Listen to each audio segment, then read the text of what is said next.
Good evening, everyone. Welcome, welcome, welcome. The Career Climb. I know it's been a while since you've seen the Career Climb being in the building, but the Career Climb is back. And we are here to have a great discussion tonight.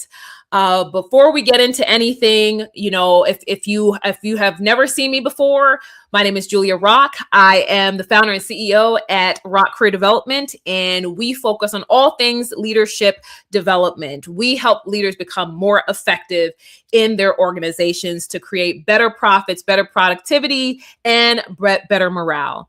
And so tonight's conversation, we are going to be talking about how to make your career transition count. And thinking about the market that we're in, this is a tough market.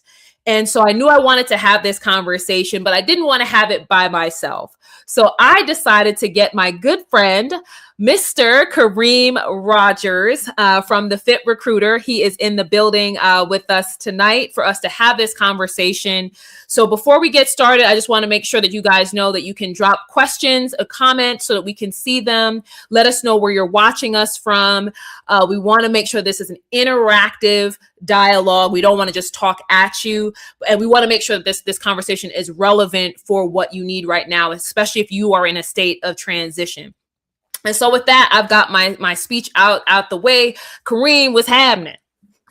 How you doing, Julie? I see somebody had put Rock on the comment. Yes, that's my favorite person in the world, Dan Roth. How are you, sir? Thank you for always tuning in. But what's going on, Kareem? How are things going, man? Things are going good. Julie, I did a half marathon a few weeks ago, and a brother is still recovering from doing those that I forgot 13 point. Listen, after I did it, I just forgot about it now. But it was 13 miles. But 13.1 miles. Okay, see, look, there you go. Okay, rock on. I've done one half marathon in my life. I'm trying to go for another one in October. I will let you know if it happens. I'll let you know if it happens. But I wish you the best of luck in doing that. Believe me.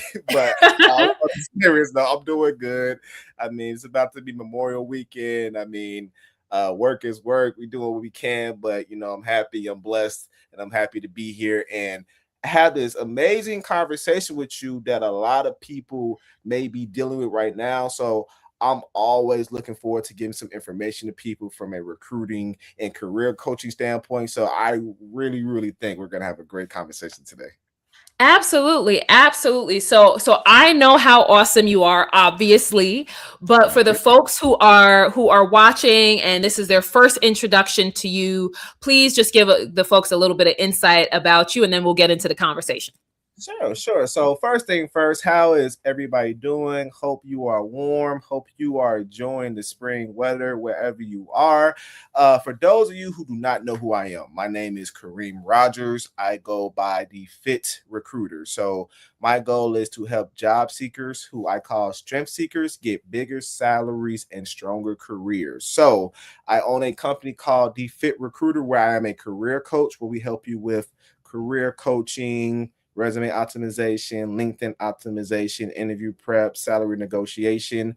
But I'm also a full-time recruiter. So as a recruiter, I deal with the day-to-day responsibilities of helping ideal job seekers land roles at their preferred jobs. Currently, I am a recruiter at a healthcare organization, but I also have previous experience being a recruiter at a nationwide credit union. So I have experience with dealing with many positions, and I've used that experience to give valuable insights to my clients and to job seekers, because I do think that having that recruiter insight will be very beneficial to help you realize what you may need to do to maximize your chances at landing your ideal or preferred role. Nice. So I appreciate the foundation there, because that actually kind of laid the groundwork for the first question that I have for the evening for you. So let's think about, especially because your background is from a fitness and athletic standpoint. I know that you have this framework around treating your career like athletic training, right? Mm-hmm. And so when you think about, the folks who are listening right now, maybe they are new to the job search. and maybe they haven't been in the job search for a while. How can someone, and they think about their career transition right now, how could they think about their job search like an athlete, and like thinking about it from a training perspective? Because I love that idea. Thank you. And that's actually a great question. So let me kind of give a little bit of an explanation of what athletes do, right? So I don't know if the audience or anybody here are fans of sports such as basketball, because right now we have the NBA playoffs That's going on right. right That's right. now. We had an MMA event with MVP promotions. There's boxing and things like that. And as fans, we love to see our preferred athlete maybe win, right? One thing, if you ever study these athletes, is when they are trying to achieve a goal, they have a plan in place, right? So if they're going to fight somebody who maybe is stronger than them, right, they have a training program that would prepare them to go to battle against that opponent, right? If your team, say right now in the NBA playoffs, the San Antonio Spurs versus the Oklahoma City Thunder, I'm rooting for the Spurs, but the San Antonio Spurs, I guarantee you, before they play against each other, they have a game plan, they have a structure, they have maybe some things that they have to adapt to. But at the end of the day, what they do is before they do anything, they try to plan, they try to prepare, they try to position themselves in a way that is going to preferably put them in the position to achieve their desired results. And this is why I kind of bring it into job searching, or for job seekers, because the one thing that you do not want to do as a job seeker, you never want to go into the job search without a plan. I know for a lot of people, there's a desperation of just trying to find a job, maybe trying to apply for something and get whatever is available to you, right? And like I said, for everybody's situation, it is different. So I know it is important. However, those who come with a plan, those who are clearly able to articulate their position, where what they do that makes them stand out compared to other job seekers. Those who do certain things before looking for a job. That is the same thing as being a athlete. You are preparing, you are strategizing, you are adapting, you probably are getting support. Like I said, with those athletes, they have trainers, they have sports psychologists, they have all these other things. These are kind of the same things I want you to think as a job seeker. Athletes are preparing, and I want you to prepare for the next job that you want to land. I love that idea of like truly preparing, strategizing, not just winging it and hoping for the best, Mhm. right? And so I love that approach of truly being thoughtful, being prepared, getting a plan, building your strategy, getting the support, heavy on getting the support, not trying to do it on your own, right? So I love that concept. But Thank you. if you know me, Kareem, so I'm gonna start to hit you hard from now, right? So Ready. I gave you the softball question. So now let's get into it, because there are folks who are listening right now, Kareem, who are just like, I do have a plan, and I've been trying, and this market is awful, and so we know that this market is slightly different. So what are you seeing on the recruiter side and the employer side that candidates don't really know right now? Because everyone's like, yeah, I got a plan, but nothing's happening. What about it, Kareem? So what about it? That's a great question, and I'm going to give a very realistic, honest answer. This current job market is very different. I think we just saw on LinkedIn or the news that Meta just laid off, I think, 8,000 of their workers, right? Yep. So that means that there are 8,000 people who will most likely be looking for another role. So back in the day, I think around COVID or a little bit after, I probably had to deal with looking at between 60 to maybe 80 applications at one time. So, for those of you who do not know, recruiters, we usually deal with more than one position. We call them recs in recruiting terminology. We deal with more than one recs at one time.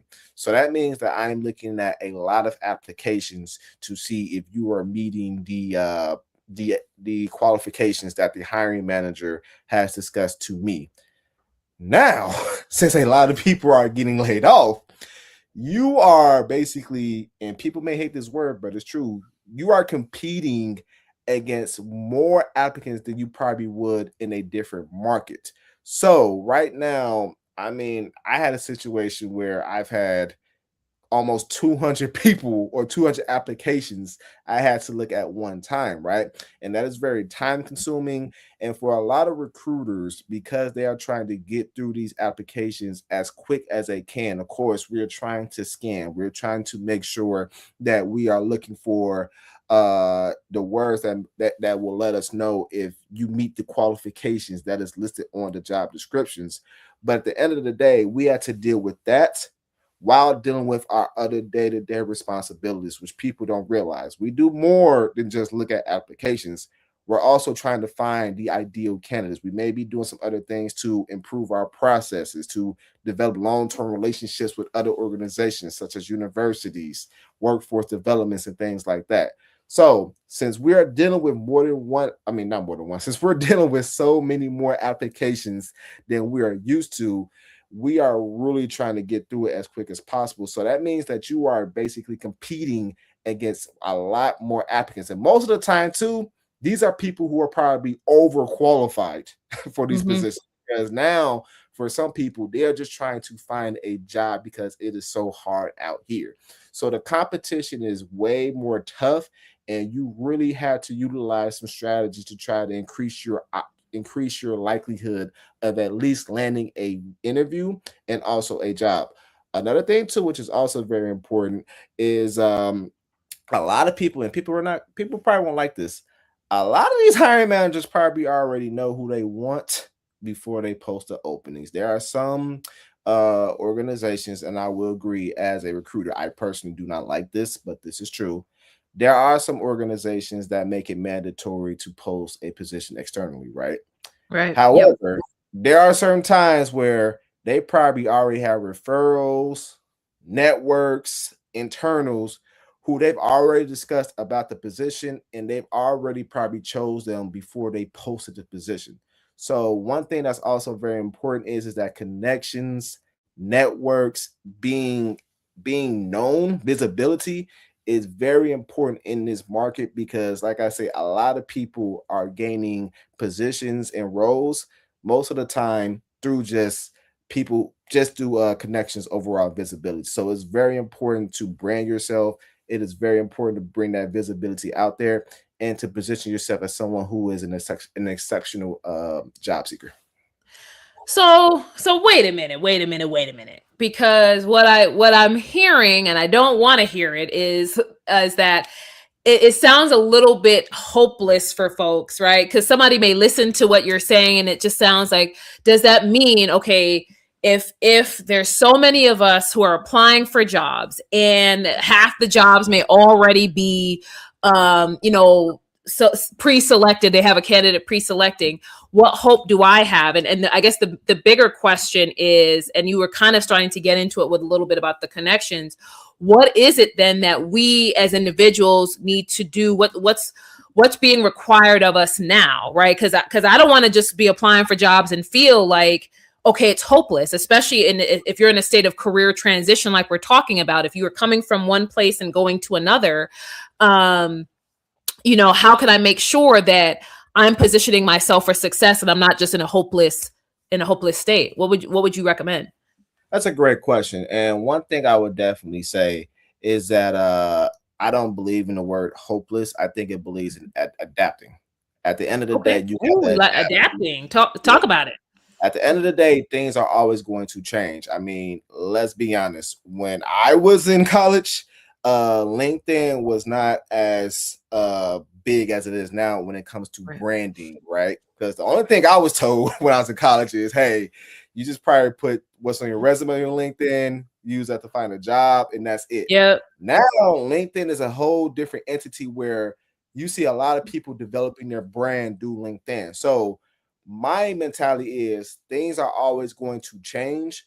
What matters is how do you adapt to that change? And yes, like I said, I'm being realistic. And don't get me wrong, there are some who will look for candidates externally and they will make sure they do their due diligence. So let me make sure I'm clear. But I'm also going to be honest as a recruiter and tell you that there are some people who, let's be honest, they already. I literally had a conversation with somebody. They said, I already know who I want for this position. Not at my job, but just with other recruiters I talk to. So I'm just Mhm. saying that is what happened. What matters is, and this is very important, is what you do before. There are things that you should do before looking or applying for a job, and those things that you do before are going to be very critical to increase the chances of you landing a job. And here's another thing too: even if you are not getting one now, that does not mean that you stop. Consistency is very important. Going back to athletes, you've seen a lot of athletes who try many times to win titles, championships, and things like that. When they don't succeed, the ones who are great, they're the ones who are known to putting that work in, being consistent, looking at what's working, what's not working, what do I need to change, and using that adaptation to get better. So, like I said, it is hard, but even though it's hard, I'm not going to sit here and say, hey, it's hopeless. What I'm going to say is consistency is important, adapting is important. Maybe looking at what you may need to strengthen to increase your chances are very important. A lot of factors are very important to increase the likelihood of you landing at that next job. All right, so let's dig into that a little bit because that we have a mix of folks who are going to be listening, right? So we have some folks that may be earlier in their career, and then we have folks who are leaders. And I know that you work with leaders a lot, and obviously that's who I work with as well. Is there something different that leaders should be doing versus folks who are earlier in their career? I want to see if there is, if there's something that these folks should be doing differently, or is the idea overall roughly the same no matter what your career level is? Would love to kind of get your perspective on that. I would say that the core aspect is different, but I'm sorry, the core aspect is the same, but the raw material is different. Okay. And what I mean Say by that more. So what I mean by that is in terms of the core aspect, visibility is still going to be very important, right? Regardless of what stage you are in your career, it is very important to try to be as visible as possible in your career. The difference is when we're talking about a early career professional, they may not have done a lot to be able to showcase what they can do, right? I mean, for some early career professionals, they probably just graduated. They've probably been in the job market for say 1 to 3 years. So there's only so much that they can probably show, even though some of the things that they have done is very important. And I know for some of them too, they feel like that their degree on university is important. And that plays a factor somewhat, but compared to the current job market, it probably won't be as strong as it used to be. Now, when it comes to Mm. leaders, a lot of leaders they have a lot of raw material that they can showcase. But the biggest thing with them is how do you present or how do you convey this raw material that you have to someone who may not be knowledgeable about some of the things that you have done. So the main thing with them is that okay, you have all of this raw material.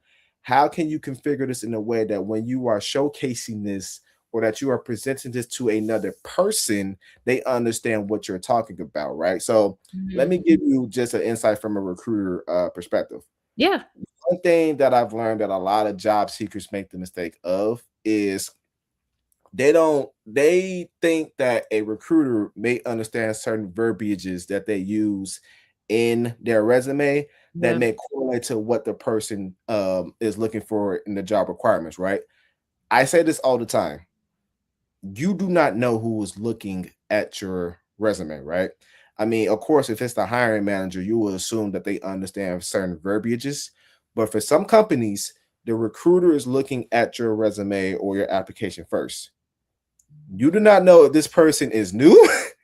You do Right. not know if this person has been here for a while. You do not know who this person is looking who that's looking at your resume. So I always tell people it is very important to tailor your application to the keywords or to the words that you see on the resume. I mean, on the resume, on the job description, because 9 times out of 10, when a recruiter like me is scanning your application, I'm most likely going to be looking for those words to see if you have those things. So that's kind of the same thing for senior leaders too. When you have this information, are you conveying this in a way that if somebody like me looks at this, or even you being a leadership strategist when you're working with them, can I understand this in my point of view? Or are you assuming, well, Mhm. you should just know? I don't go off of hope. I am very, very big on, I want to make sure that my target audience understands what I'm saying when I'm trying to convey this message. So if I'm hearing you correctly, like you said, the raw material is different, but the core aspect around seeking visibility, having the right positioning, all of that is very critical. And so for the early career professional, it sounds like even if you don't have all the raw material, it's kind of like work with what you have, right? Like it's really about, well, look at, whatever skills you have, whatever you've gained, use that to kind of help bolster your brand. And then for the leaders, because I know from my perspective, a lot of leaders, they often feel like, oh, my work should speak for itself. I have this experience and so forth. But if whether you're applying, whether you are talking to a headhunter or what have you, you still want to make sure that you are selling yourself, because if you're talking to a headhunter, they still have to go and sell you to whatever organization they're contracted with. So it doesn't matter, even if, oh, well, this headhunter is my friend, or I know this person, you still have to sell yourself because they have to still sell you. And one of the things that I wanted to ask your opinion on, because we talked a little bit about connections, right? So you would expect that maybe someone who's a senior leader, they have connections. So if they're trying to make a career transition, they may have more connections to work with because they've just been in the job market longer. But for folks who are earlier in their career, they may feel like, well, who can I consider my connections, right? Because they don't have a 10-year career of all these colleagues that they may have worked with. So how do you recommend for early career folks to say, let me leverage this kind of connection to help me be successful? That's a great question. So one thing I will say, and this is also I wanted to add, right? Mhm. For early career professionals, while you may not have some of those things, that don't mean that you can't gain them or you can't build them. Also, let's make sure we're clear too. What you've done in college can potentially contribute to what opportunities you may have now, right? Because some of the things that you've learned in college may still translate to your full-time career profession. So just to give some examples, you said what are some alternatives or what are some places you can go to, right? For one, if you graduated your alma mater, so if you have Yep. a Talk to the university, alumni people. uh, yeah, yeah, I'm a brag. I went to University of Illinois at Urbana-Champaign, right?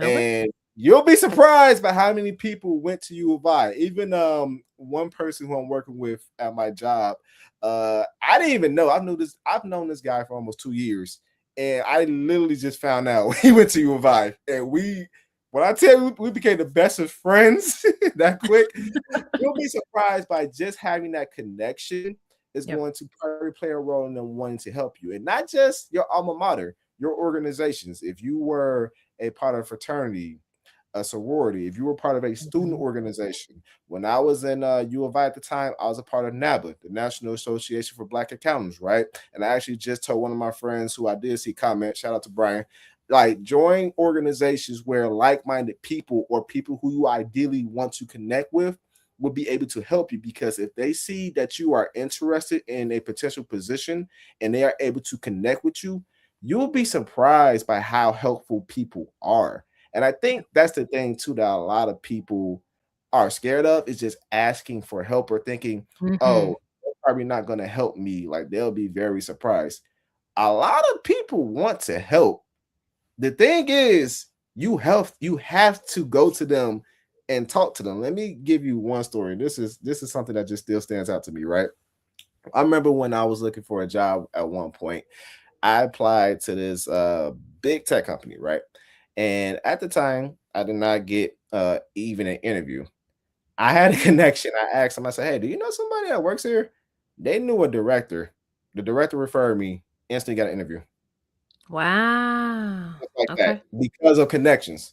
And so that's what I'm saying. Utilizing your resources that are available is very important. And here's also another thing too, since we're on this platform.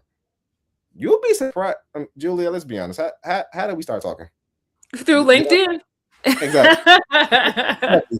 Exactly. So sometimes just reaching out to people on LinkedIn, just Yep. saying, hey, my name is so and so. I'm trying to do this. Is it possible I can take maybe 10 to 15 minutes of your time to see how you did this? And let's be clear, The possibility of them responding may not always be 100%. However, just because that one person said no, that does not mean you stop. You just ask more people. Because, like I said, if you ask 5 people, there's a possibility that 3 will respond. So, using LinkedIn, using these organizations, using your alma mater, using whatever connection you have, even your professors or even some of your friends, your peers, some of the places you go to. I'm the fit recruiter. I go in the gym. You'll be surprised with what opportunities I've gained from just knowing people in my gym. A lot of Mhm. these places are very beneficial to helping you maybe getting those connections to land a job or whatever opportunity that you are looking for. And I think that that's critical for us to talk about, is because there's a lot of conversation around this market is different, this market is different, no one's hiring, the sky is falling, right? And we can recognize that, but I think that that only emphasizes the point that you're making even more, that you have to rely even more now on connections and relationships. Because I mean, I'll just say, as a business owner, this is a tough market for entrepreneurs and business owners. The best deals that I'm getting now are from people that I've built relationships with, more so than any sort of cold call, cold email, cold outreach, whatever the case is. A lot of that is just relationship driven. And so I really appreciate the point that you made about using those connections, and also not being afraid to ask for help. Y'all, life is hard for everybody out here. So Well, if you go and you ask for help, people are not going to be like, "Oh, why are you asking for help?" We all need it, especially in this market. This is not a time for pride. This is not a time to put on. Use the people who are in your network, in your space, church, fraternity, sorority, whatever it might be. Talk to those folks and say, "Hey, this is where I'm at." And I want to also say one other thing about LinkedIn, because LinkedIn is the hill I'm gonna die on, y'all. If you watch me long enough, you know how much I love the platform. Um, when you are reaching out to people on LinkedIn, make sure that you're trying to send a genuine message, because there's so many spam emails, like, and then people who are connecting with me and then sending me an immediate, "Oh, please let me pitch you my program, become a TEDx speaker." And it's like, I've already done TEDx. That means you haven't even looked at my profile, right? So if you're going to send a message to someone on LinkedIn, please take the time to read their profile, to read what posts that they shared, something so that you can create a genuine message to help differentiate you from the other noise that's on the platform. But so you made a lot of good points here. And so I know that we're already running out of time. So I want to talk a little bit about um making the transition count, right? Because we've talked about kind of the different pieces, right? So connecting and so forth, and so it's kind of all over. So I want to bring it together for folks. If mhm. I'm sitting here, Julia Rock, and and I'm in the space of, I've got to get my career transition going, what does that look like from start to finish? So let's use a middle of the road person. So someone who's a mid-career leader, and it's like, what does the career transition, how do you make that count from start to finish? That's a great question. So the first thing I will always say, and I say this for anything, is do a diagnostic. First of all, understand what is the current market, how things are looking, where you currently are placed in that market. If you are trying to get a certain position, work for a certain company, things like that, be honest. See where you currently are position wise. Once you do that, that's where you start creating. Before you start applying, you need to first figure out who you are, right? Who are you? What is your experience? What is your brand? What is your value? And I think people need to understand what that means when I say value. What is it that you do that brings a benefit to an organization? When I say benefit, what I say drives money, brings efficiency, do something that helps an organization improve. And then once you do that, also think of this. What do people know you or come to you for? Are you reliable for something? That is a value that you bring. Because I think one thing we keep saying value, but I'm starting to realize a lot of people does not know what that means when we say value. So I Mhm. think it's important to do that. So once you understand your value, you're going to use that moving forward when it comes to position yourself on LinkedIn, on your resumes, cover letters, etc.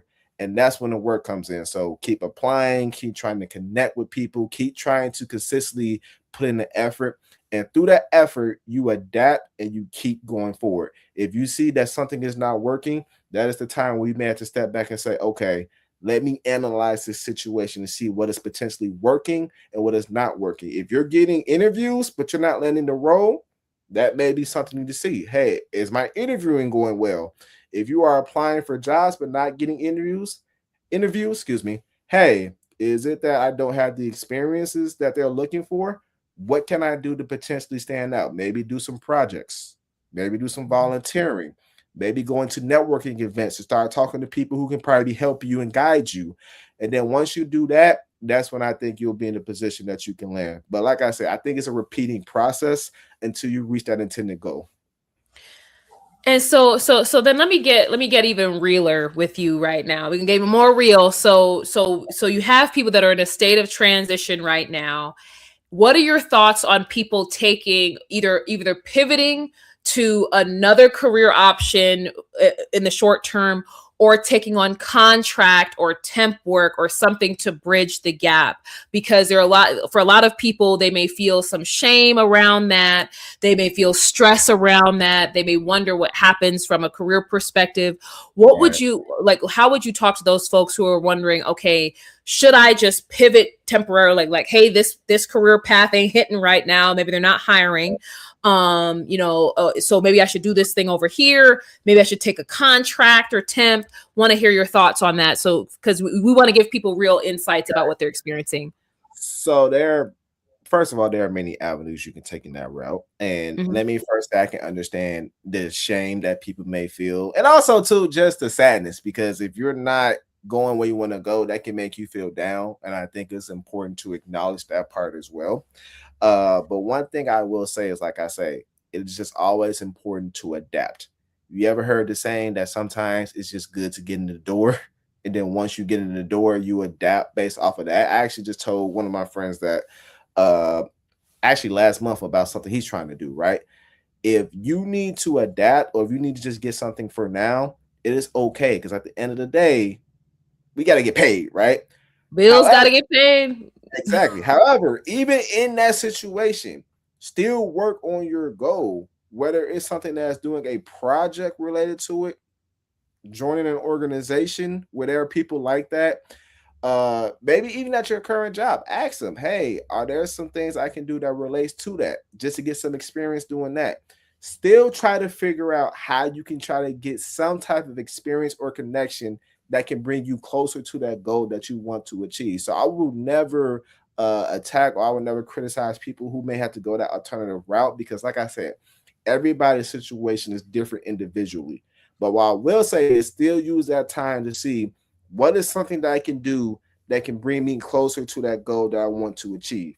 And then once you do that, you're still going to get one step closer to that goal. I love that, where it's like, no matter if you are taking this kind of sidestep or contract or whatever it is, still continue to work towards that goal. So you don't have to lose sight of it, because because again, markets go in cycles. We all know that job markets go in cycles. The economy goes in cycles. And so you still want to be positioned for success, so that when things are finally on the upswing, that you are ready to take on whatever the opportunity might be, that comes about. And then I think also for leaders who may be listening, because they may feel like, hey, I've got all these years of experience doing this one thing, and if I try to transition to something else, do I lose that?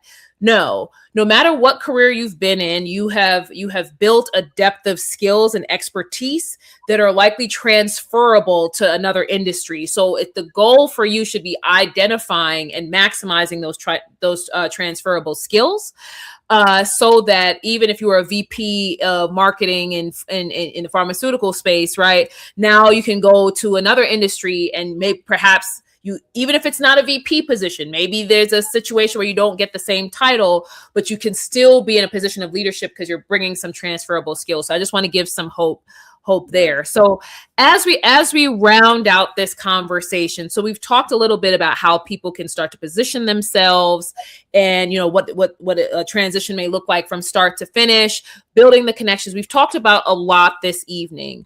What do you think is something that we either haven't covered, or something that people should be thinking about as we leave this conversation tonight? This is gonna be something. Since we're on LinkedIn, I think we need to talk about the mistakes people make on LinkedIn. Okay, So, let's talk about the mistakes. Okay, we want to make some space for the mistakes. Let's talk about it. I think this is very important for people to realize. Hmm. LinkedIn should not be the same as your resume. Okay. And what I mean by that is, if you want to, don't get me wrong, I'm not saying that it's completely bad. It's just not optimal. If you just copy and paste on your resume and put it on your LinkedIn, yeah, that can be cool. I ain't gonna knock you. You feel me? But you know how I am, Julie. But It's better than not having a profile at all, right, right? So, but but LinkedIn is an ability for you to brand yourself. And also, here's the thing from a recruiter's perspective, we do use LinkedIn to find people. First of all, very important, you need to fill out your LinkedIn page. That's first, because the SEO, it does pay attention to people who fill out that LinkedIn page. So make sure you mhm. complete that, right? So pictures, banners, about me, all that is very important. But really think about, one, what keywords are important in the industry and position you're trying to get. And also think of how you want to present yourself. Your about me. That is very important. If I don't know you, what is it that you want me to know about you through looking at your profile? What is it that you want to be called? What is it that you want to be known for? Or what have you achieved? Like, think about those things. Like, I'll be honest with you, like, even for new grads of people, when they say currently graduated or recent graduate and so and so, it's like, it's I cool. mean, it's okay, but Right. But like what, but what are you gonna be known for? Like, what is your, yeah. what, maybe if you did something at your school or at your internship, I would rather see you do that, because that shows me some value or some interest with you. So that'd be the one thing I really wanted to relate to people who use LinkedIn is, don't think of LinkedIn as another resume. Think of it as a way for you to develop your brand. Mm. And I think that that's one of the things that people lose sight of. I mean, I'll even say that there was a time when I was in corporate and I really wasn't paying attention to my LinkedIn. It wasn't until I was really trying to grow the business and other things that I was like, all right, let me get the LinkedIn razzle dazzle, together. But to your point, it's important to establish that brand so that it's not just constantly outbound outreach where you're trying to send emails or put in applications. You want it to be that your brand attracts people to say, okay, I want to hire you, or at least have a conversation, learn more about you. And so putting that, whether it's on LinkedIn or wherever you have a platform, wherever you might be, putting that brand out there so that you can also help yourself in terms of getting people who want to reach out to you. So I love that concept. Thank you. So let's go ahead and wrap it up, because everybody's probably thinking about, okay, I listened to these people talk for almost 40 minutes. So let's wrap this up.